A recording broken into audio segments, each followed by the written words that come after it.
A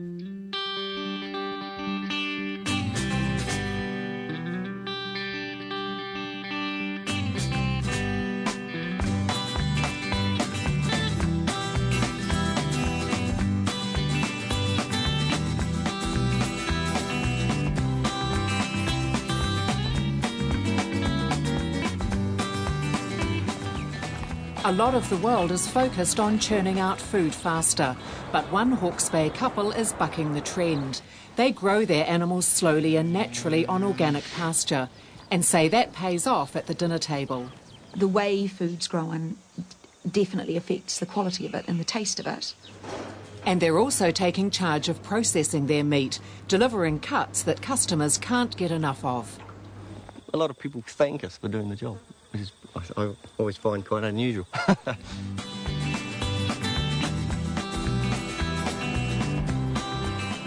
Waimarama is one of Hawke's Bay's favourite beaches, but it's also home to a thriving farming venture, named after the cabbage trees that flourish on this property.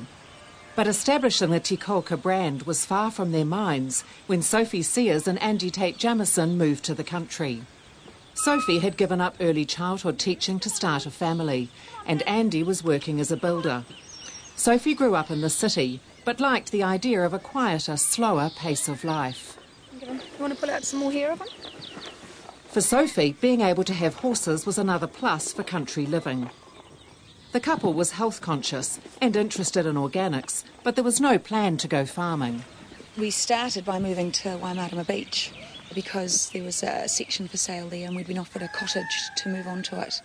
And Andy surfs, so that seemed like a good idea. And then he grew up on a dairy farm and was keen to have some cattle, and this block came up and he said, why don't we move up there and have some cows? And organic seemed the obvious way to go. It was similar to how Andy's parents had farmed. The farming that I knew had been a lot simpler as I grew up as a kid. It seemed to me that inputs were lower. And it was just a natural progression, really, that organics fitted that bill for me. It was still fairly new then, 10, 15 years ago, I suppose. But since then, it's really come on in leaps and bounds. Lilka is the youngest of 3 children. Her brothers are at school and she'll be starting soon. Sophie's a fan of raising children in the country. I like it that the children have an environment around them that they can see how things really are. We're on rainwater that runs out every summer. So every summer someone turns on the tap and there's no water left. I like that. I like it that they have a real relationship to what the earth has, really, what it's got to offer and how in short supply much of it is. Come on. Become aware of that when you live in the country.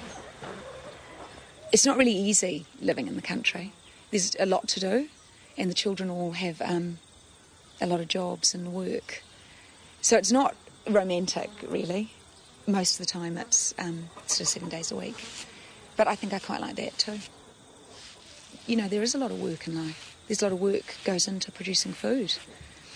If you only ever go to the supermarket and buy your food and you live on a tiny section, you don't really know that.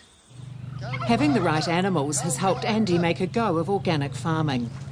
He runs black Angus cattle and pale red-coloured South Devons, which are known for being slow growing. Andy needs a breed that is calm and easy to handle. He does most of the farming on his own, with a bit of help from Pip. Good boy. I think any animal that's growing slowly and is the placid animals, I think there's something in that, the fact that they're not, they don't get so wound up. Come on, you. Andy leases this farm and getting established here has been tough. There were 3 successive years of drought. Consequently for us, it's been trying to maintain numbers to keep the farm economic. So our breeding policy had to slip a bit because it's very hard to go out and buy good replacement organic stock. Just because there aren't enough They're around. just not really available.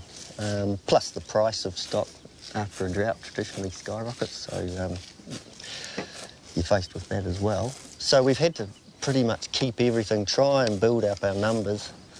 When you farm organically, you want your animals to have good natural resistance. Andy runs Wiltshire sheep for that reason. They're known to be hardy, and they also produce a lean meat. Organics has come a long way in the last decade. Instead of mixing their own brew, farmers like Andy can now buy most of what they need off the shelf. While conventional farmers give their sheep a chemical dose at docking time, Andy's preparation is all natural. So we do a mix of arnica for the bruising. We do combuteron for the burn. There's a worm nosode and a tick nosode in there. A general shot of health. Absolutely. Andy lets the grass on his farm grow long. It helps retain soil moisture and means stronger, more drought-resistant plants. But it's also a different type of grass to what's found on many farms. He uses a specially blended mix of organic pasture seeds. Different grasses, and it's got chicory, obviously. That's pretty popular. We're just looking for a diversity of species, trying to get away from the monoculture of ryegrass, really. The benefit is the same as a mixed diet is to you and me, really. Provide a mixed diet for the animals. It gives them different nutritional pieces to their diet, really. We haven't pioneered this. This is standard organic fare now. Organics has really come of age in that respect, that there's been people doing this for quite a long time now. So for us, there is really a set of guidelines that you can follow. Te Koka Farm is organically certified, but Andy and Sophie also use biodynamics to improve soil health. These cow horns were packed with fresh dung and buried a few months back. It's dried out underground and will be mixed with water and sprayed on the paddocks. Sophie says the results are exciting. Initially, what people saw was just a change in the soil. But what we're seeing now, people are sort of backing up as clover nodulations really increased, earthworm activities much greater, soil, the roots of the plants are much deeper, and the whole soil structure's really improved. So it doesn't smell like no. Lovely, huh? It smells like sort of grass. Yeah, Actually, or people talk about it smelling like like in a cave. Yeah, it does. Like a dark cave. Like a dark cave. So that's quite nice. Some people would say this is pretty kooky. Different things work for different people, don't they? You know, if you like the taste, if you like the food, some people don't mind how it's got there. Wine industry's big. A lot of people in wine are using biodynamics now because you can really taste it in the wine. Or like Hohepa cheese, you know, they've been using biodynamics for 40 years and their cheese wins awards, so it translates into the taste. So if it tastes good, so maybe people don't mind how you got there. I don't know, but each to their own. And Te Koka's customers definitely don't seem to mind. Demand for its organic meat cuts is spiralling.